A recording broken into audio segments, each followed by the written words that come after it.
एक और दुकानदार हमारे साथ मौजूद है, इनसे भी हम जान लेते हैं कि इनका इस हुक्मनामे के बाद क्या तरीक़ाकार है। अस्सलाम वालेकुम। वालेकुम अस्सलाम। मुझे बताइएगा कि सुप्रीम कोर्ट का हुक्म आ गया कि इन दुकानों को मस्मार कर दिया जाए, तैयारी कैसी है उसके बाद?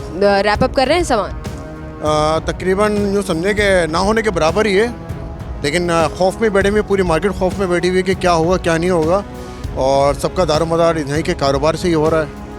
लेकिन मैं समझता हूँ कि ये गलत होगा। है भी तो गैर कानूनी, तजावुज़ात के खिलाफ। आपकी बात वजह है कि गैर कानूनी है, खाली गैर कानूनी खाली यही मार्केट तो नहीं है ना। बिल्कुल, हमारे कराची में गैर कानूनी है ना, मार्केटें तैयार हैं, इलाके तैयार हैं, तो उनका भी तो देखा जाए। खाली इस मार्केट को क्यों देख रहे हैं फिर वो? आप बताएं क्यों देख रहे हैं, क्या किया ऐसा आप लोगों ने? हमने तो कुछ भी नहीं किया, बस हाल फिलहाल जो अल्लाह वाली से एक नाले को टच किया गया है मेंटेनेंस की वजह से, तो आगे जाकर मदीना कॉलोनी की तरफ से ठीक ठाक पानी निकल रहा है, और इसके अंदर वो हमारी गलती तो नहीं है ना, वो हुकूमत की तरफ से ही वहाँ काम शुरू किया गया है, और वहाँ से उन्होंने पानी का सेटअप जो है वो निकलना शुरू हो गया। अब वो कह रहे हैं कि हम मार्केट गिराएंगे। पता है हम लोग क्या करें इसका? तजावुज़ात भी तो हैं ये। तजावुज़ात तो हैं, लेकिन इसके या तो फिर नेम बदल दिया जाए हमें। हम लोग अच्छा। जाएंगे। आपको पता है इस मार्केट में कम से कम वो 1100 दुकानों को बोल रहे हैं ना, इस मार्केट में कम से कम 3 साढ़े 3 हज़ार दुकान है। ये लोग कहाँ जाएंगे फिर?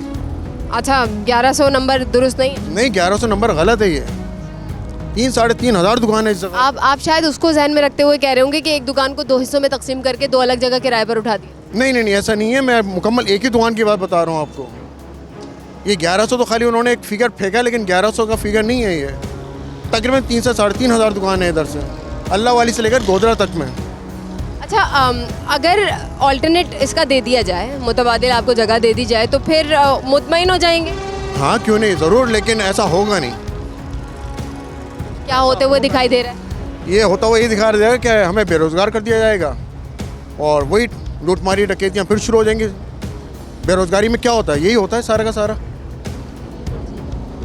तो नेमो बदल दिया जाए, वरना फिर इस काम को रोक दिया जाए तो ज़्यादा बेहतर है। जो मेन इसका नाले का है ना सेटअप, उसको क्लियर कवर किया जाए ना, दुकानें टूटने का उसको ताल्लुक ही नहीं है उससे। अच्छा, मुझे बताएं कि आपका कोई रद्द-ए-अमल भी तो होगा, आप हुकूमत से बात भी तो करेंगे, इंतज़ामिया को अप्रोच भी तो करेंगे, आप अदालत भी तो जा सकते हैं, ये सारे रास्ते भी तो हैं। इससे पहले कि मशीनरीज यहाँ पर आएँ और तसादुम शुरू हो जाए। यहाँ की कमेटी के मेंबरों ने अपनी मदद आपके तहत चंदा इकट्ठा किया है, ताकि आगे की कार्रवाई करके इस नाले को क्लियर करवा दी जाए। तो हमें इतना तो मौका फराहम किया जाए, या फिर कोई सहूलत दी जाए कि हम नाले को अपनी तरीक़ेकार से उसको नाले को साफ़ किया जाए। चंदा जमा होने के हवाले से मैं सुन रही थी, कब हुआ ये चंदा जमा? तकरीबन ये 3-4 दिन से चल रहा है रेगुलर, और मेरा ख्याल है कि 2 दिन पहले यहाँ मार्केट से भी चंदा लिया गया है, तो उसकी सूरत में अब देखें क्या होता है। मतलब ये बात मुतमईन बख्श है, इत्मीनान बख्श है कि जो पैसे जमा किए गए हैं वो नाला सफाई पर ही लगाए जाएंगे या खा लिए जाएंगे? इसका तो मैं कोई राय नहीं दे पाऊँगा कि क्या होगा, लेकिन लोगों पर भरोसा है, आपको एतमाद है जो जमा करने के लिए आए थे पैसे? हाल फिलहाल तो भरोसा ही है, क्योंकि थोड़ा बहुत उन्होंने काम शुरू करवा दिया है बकौल उनके, और आगे भी हमने देखा है कि वो नाली की सेटअप के उन्होंने पुलिया तैयार करनी शुरू कर दी है। ठीक है, चलें, हम उम्मीद करते हैं कि कोई दरमियानी राह निकल आए जिसमें आपका भी नुकसान ना हो और हुकूमत का भी जो मुतालिबा है वो पूरा हो जाए। तजावुज़ात तो हैं, लेकिन चूँकि यहाँ पर गैस जमा होने के बाइस ब्लास्ट हो जाता है, लोगों की सेहत मुतासिर होती है, नाला बंद हो जाता है, बारिशों के दिनों में अलग सैलाबी रेला बहना शुरू हो जाता है।